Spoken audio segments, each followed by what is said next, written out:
Hello students, आज के इस लेक्चर में जो विविध प्रश्नावली अपनी चल रही थी उसका नेक्स्ट जो क्वेश्चन है वो क्वेश्चन नंबर 12 है। और उसमें आपको दिया गया है कि दिए गए शीर्षों के लिए त्रिभुज ABC का क्षेत्रफल आपको ज्ञात करना है। तो देखो, अपन ने इनके जो कंसेप्ट है उनके कंसेप्ट के बारे में अपन ने पहले ही डिस्कस कर रखा है कि यदि किसी त्रिभुज के तीन शीर्ष x1 y1 यानी कि x1 y1 x2 y2 तथा x3 y3 किसी त्रिभुज के शीर्ष दिए गए हों तो फिर जो त्रिभुज का क्षेत्रफल होगा वो होगा 1/2 x1 y1 1 x2 y2 1 और x3 y3 और 1। तो ये जो होगा वो क्या होगा, त्रिभुज का क्षेत्रफल होगा। और अपन ने ये भी डिस्कस किया था कि जो त्रिभुज का क्षेत्रफल होता है वो एक धनात्मक इकाई होती है। इसका मतलब ये हो गया कि ये जो सारणी का मान होगा उस सारणी का केवल और केवल अपने को धनात्मक मान ही लेना है। तो यहाँ देखो, क्वेश्चन नंबर फर्स्ट में आपको त्रिभुज के शीर्ष दिए गए हैं, ठीक है। तो त्रिभुज के शीर्ष और त्रिभुज के शीर्ष आपके पास में -3, 5 बी शीर्ष है 3, -6 तथा सी शीर्ष है आपके पास में 7, 2। यानी कि ये आपके पास में कोई त्रिभुज है ABC ABC और इसके शीर्ष आपके दिए गए हैं 3, 5 3, -6 और 7, 2। तो फिर इसका क्षेत्रफल आपको ज्ञात करना है, क्योंकि अपन जानते हैं त्रिभुज ABC का क्षेत्रफल। और त्रिभुज ABC का क्षेत्रफल जो होता है वो होता है 1/2 और ये होता है आपके पास में x1 y1 1 x2 y2 1 x3 y3 और 1। ये क्या होता है, त्रिभुज का क्षेत्रफल होता है। अतः del is equal to 1/2 x1 y1 x2 y2 x3 y3 के मान आपको दिए गए हैं। तो आएगा -3 5 1 3 -6 1 और 7 2 1। अब ये आपके पास में सारणिक है और इस सारणी का प्रसार अपन किसी भी पंक्ति या स्तंभ के अनुदेश से कर सकते हैं। तो यहाँ अगर मैं प्रथम पंक्ति के अनुदेश इसका प्रसार करूंगा तो फिर देखो आपके पास में क्या प्राप्त होता है। इस पंक्ति के अनुदेश अगर इस अवयव का मान ज्ञात कर रहे हैं प्रथम पंक्ति के अनुदेश, तो प्रथम पंक्ति और संगत अवयव की पंक्ति और स्तंभ के जो अवयव को हटा दो, यह आएगा -6 -2, फिर आएगा -5 और 5 के संगत पंक्ति स्तंभ के को हटाओगे तो आएगा आपके पास में 3 -7, फिर आएगा +1 के संगत पंक्ति स्तंभ के को हटाओगे तो आएगा 6 और 7 6 42, इसका माइनस पहले से तो आ गया 42 और ये ब्रैकेट बंद। यह आएगा 1/2, इसको सोल्व करोगे तो आएगा -8, तो आएगा -3 -8 माइनस यह आएगा 3 -7 तो -4 आ गया, प्लस का 1 हो गया और इसको 6 + 42 पे करोगे आएगा आपके पास में 48। आगे सोल्व करोगे यह आएगा आपके पास माइनस प्लस का 24 माइनस प्लस का 20 और प्लस का 48। ये आएगा आपके पास में 1/2 और ये आ गया आपके पास में 8 और 4 हो गए 12। ये आ गया आपके पास में 4 और 4 8 और 1 9, ठीक है। और इसमें भाग लगाओगे आप तो आपके पास में आएगा डेल इज इक्वल टू 2 का भाग लगाओगे तो आएगा आपके पास में 46। क्या आएगा आपके पास में 46 क्षेत्रफल है तो फिर क्या आएगा, वर्ग इकाई, यानी कि ये आपका क्या होगा, आंसर होगा। यानी कि दिए गए शीर्ष, अगर शीर्ष आपको दिए गए हैं तो ऐसे त्रिभुज के शीर्षों का जो क्षेत्रफल होगा, उस त्रिभुज का क्षेत्रफल कितना होगा आपके पास में, 46 वर्ग इकाई क्या होगा, उसका क्षेत्रफल होगा। नेक्स्ट अपने पास में क्वेश्चन नंबर 2 इसी का पार्ट है और उसको भी अपने को सोल्व करना है। तो देखो पैटर्न अपना सेम रहेगा, त्रिभुज के क्षेत्रफल, सॉरी त्रिभुज का क्षेत्रफल अपने को याद करना है। तो त्रिभुज के शीर्ष आपको दिए गए हैं, ए है 2,7, बी है 2,2 तथा सी है आपके पास में 10,8। क्योंकि त्रिभुज का क्षेत्रफल, त्रिभुज एबीसी, शीर्ष एबीसी है तो त्रिभुज एबीसी का क्षेत्रफल, और त्रिभुज एबीसी का क्षेत्रफल क्या होता है, 1/2 होता है, और ये होगा x1 y1 1, x2 y2 1, x3 y3 और 1। अतः त्रिभुज का क्षेत्रफल इज इक्वल टू 1/2, और शीर्ष आपको दिए गए हैं तो शीर्ष अपन लिख सकते हैं। भाई त्रिभुज दिया गया आपको, ये वाला त्रिभुज है एबीसी, जो हो गया ए बी और सी, ठीक है। ये अगर नहीं दिखाई दे रहा तो इसको यहाँ लिख सकते हैं अपन, ये हो जाएगा डेल इज इक्वल टू 1/2 और ये आएगा आपके पास में 92। यहाँ से देखो त्रिभुज के शीर्ष दिए गए हैं आपको 2,7, फिर है 2,2 और ये आपके पास में 10,8। यहाँ रखोगे तो आएगा 2, 7, 1, 2, 2, 1 और 10, 8 और 1। किसी भी पंक्ति या स्तंभ के अनुदिश अगर इसका प्रसार करोगे आप, तो यहाँ पर देखो अगर प्रथम पंक्ति के अनुदिश इसका प्रसार करोगे तो ये आएगा आपके पास में 2 के संगत पंक्ति स्तंभ को हटाओगे तो आएगा आपके पास में 2 -8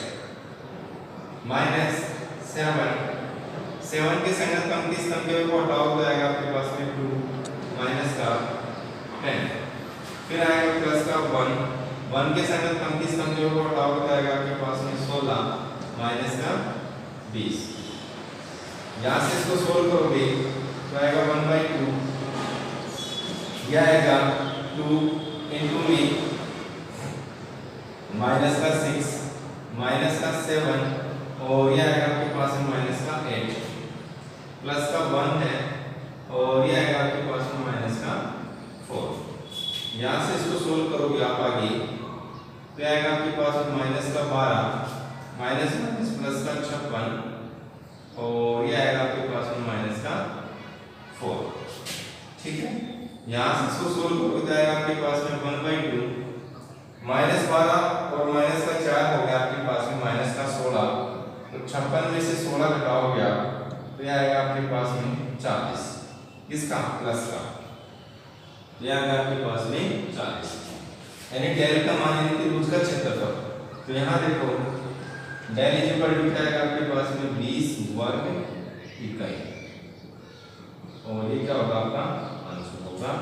क्वेश्चन नंबर 12 का जो सेकंड पार्ट है उसका आंसर कितना होगा, त्रिभुज का जो क्षेत्रफल होगा वो कितना होगा आपके पास में 20 वर्ग इकाई होगा। यहाँ से आप इसका स्क्रीनशॉट ले सकते हो।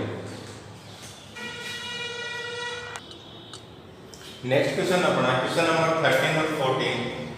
क्वेश्चन नंबर जो 13 है उसमें देखो क्या दिया गया है कि यदि बिंदु 2,-3 लैम्डा -2 तथा 0,5 से अधिक हो तो फिर लैम्डा का मान ज्ञात कीजिए।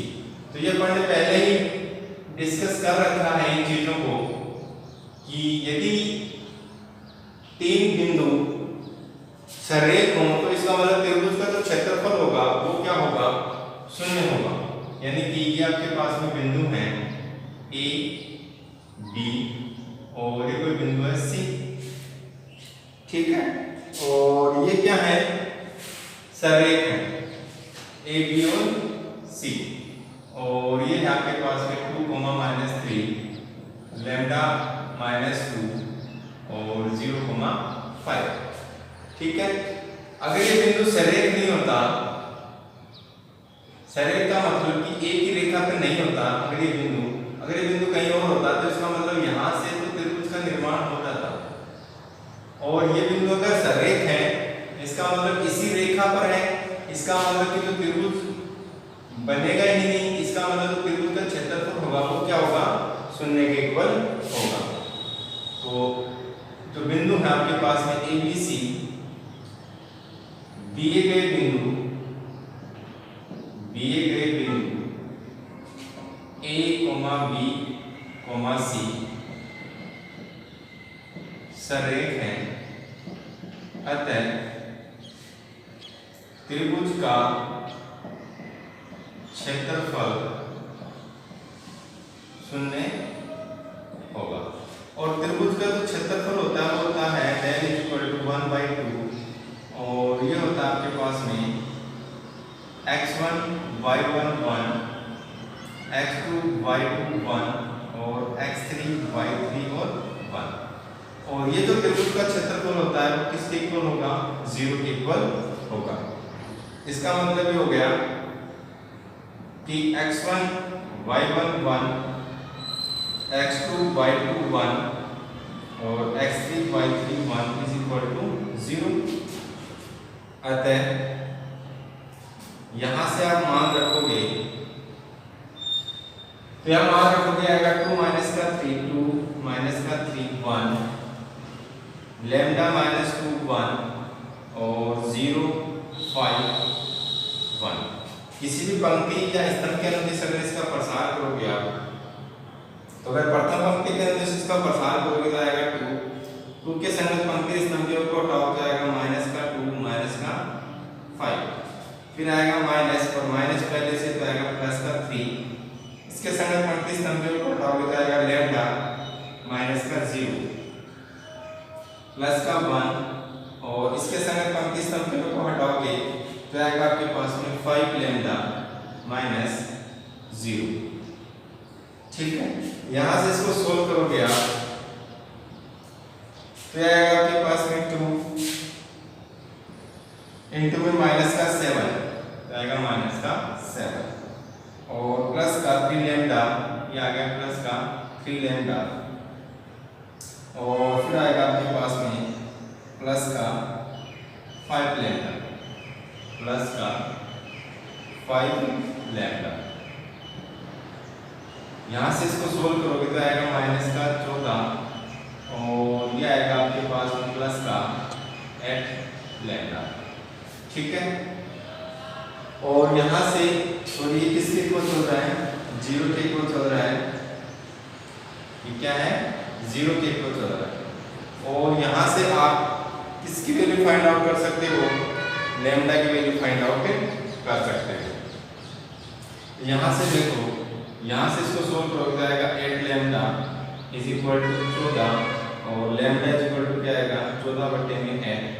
यहाँ से कैंसिल करोगे तो आएगा 2 से कैंसिल करोगे क्या आएगा आपके पास में 7/4, क्या आएगा 7/4।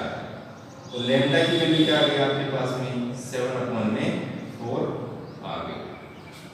तो इस प्रकार से अपन अगर कोई बिंदु अपने को दिए गए हैं, अगर कोई 3 बिंदु सरेख हैं तो फिर अपन उसका जो लैम्डा का मान है या x का मान है या फिर y का मान है वो अपन ज्ञात कर सकते हैं।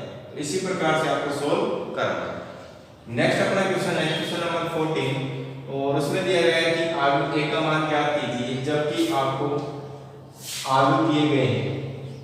तो फिर यहाँ से देखो, यहाँ से इसको सोल्व करोगे आप, आपको दिया गया है और दिया गया है आपको 1 2 2 3 और ये आपको a दिया गया है, ये मल्टीप्लाई में है, और ये आपके पास में 4 7 3 5 और ये इक्वल है 1 0 0 1।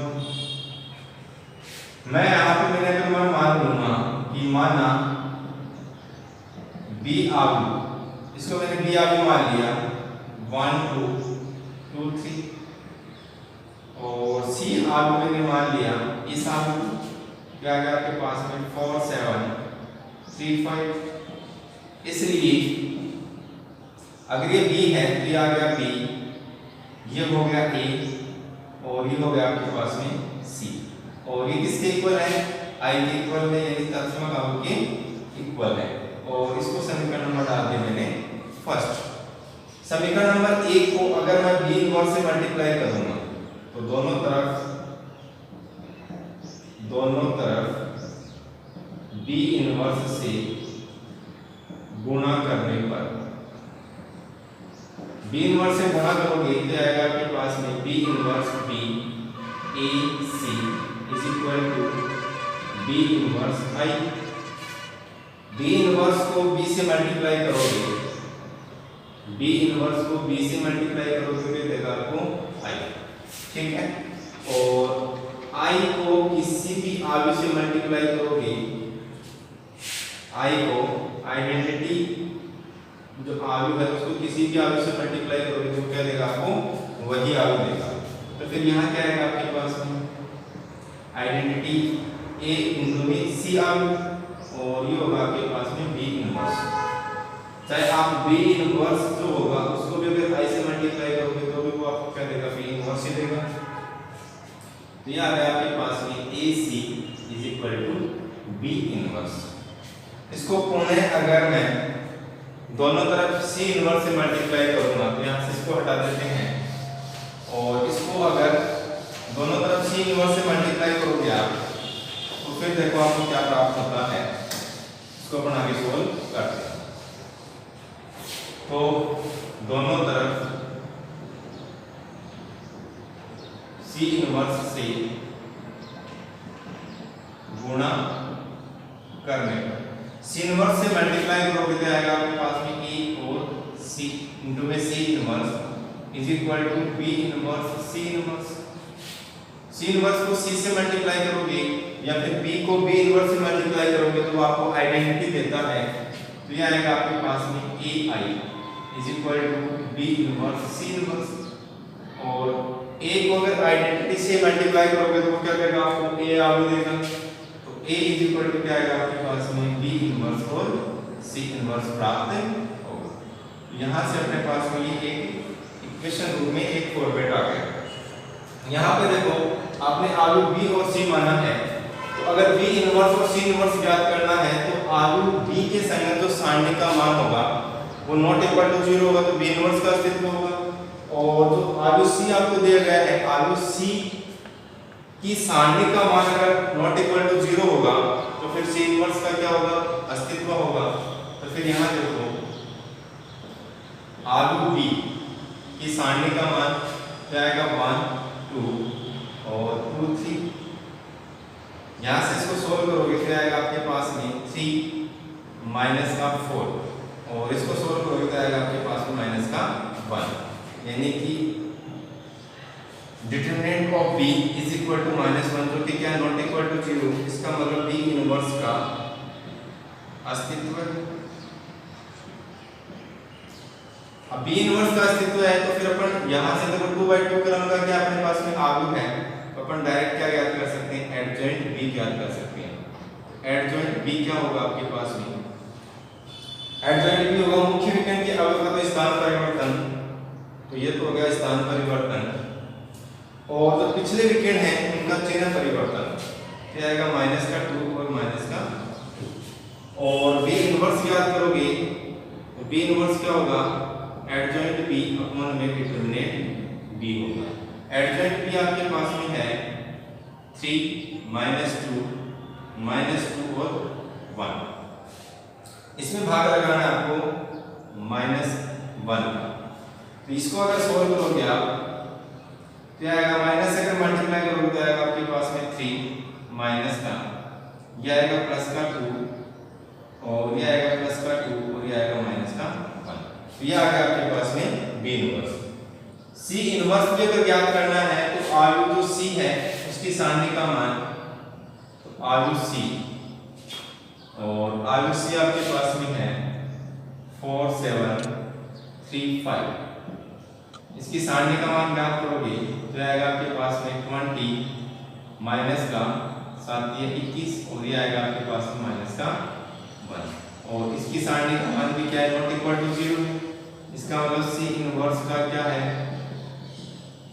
अस्तित्व है और सी इनवर्स का अस्तित्व है तो फिर अपन एडजॉइंट सी ज्ञात कर सकते हैं। एडजॉइंट सी क्या होगा आपके पास में क्योंकि 2/2 क्रम का है एडजॉइंट सी क्या होगा मुख्य विकर्ण का तो स्थान परिवर्तन और पिछले विकर्ण जो है उनका चिन्ह परिवर्तन। ये आएगा आपके पास में एडजॉइंट सी सी इनवर्स ज्ञात करोगे तो ये आएगा आपके पास में एडजॉइंट सी अपॉन में डिटरमिनेंट सी।